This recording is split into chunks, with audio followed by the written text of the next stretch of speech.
Ici, on est à Barneville-la-Bertrand. On pourrait appeler ça le domaine du pour vivre heureux, vivons cachés. Le domaine fait 15 hectares, on a 3 maisons d'amis, la maison principale fait 500 mètres carrés. C'est un manoir normand que tu vas découvrir dans pas longtemps parce que l'allée est longue. Comme tu peux le voir, il y a des points d'eau un peu partout. On a ce point d'eau ici, il y a un petit étang là-haut et tu vas voir qu'en te promenant, tu as des petits ponts, des cours d'eau partout. Ici, c'est le manoir principal. Alors, il n'était pas comme ça à l'origine, c'est un manoir du début du siècle. Il a été rénové entièrement et il y a eu une extension que tu vas voir de l'autre côté avec une très belle verrière Eiffel. Tout le travail a été fait par Antoine Berger, qui est un architecte relativement réputé. Derrière, quand tu vas faire le tour du parc, tu as encore 2 studios indépendants parce qu'il y a toutes les écuries, on a 5 box à chevaux et les studios pour les gens qui peuvent s'occuper des chevaux. Donc là, on est sur la terrasse du manoir principal qu'on a vu un peu de toute la propriété et je t'invite à rentrer avec moi. On a vraiment les pièces de réception au rez-de-chaussée. Ça a été bien organisé quand la rénovation a été faite. Tu vas pouvoir voir les sols en travertin et le bar, on a l'impression d'arriver dans un club anglais.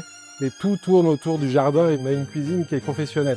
Chaque vue est vraiment un tableau. Et par contre, c'est là où on a vraiment gagné en hauteur sous plafond, puisque tu vois ici, on a 4 mètres de hauteur sous plafond. Et alors, on utilise souvent suite parentale, master bedroom, sans trop avoir vraiment des surfaces incroyables. Bon, là, je pense qu'on peut dire qu'on est vraiment dans une suite parentale.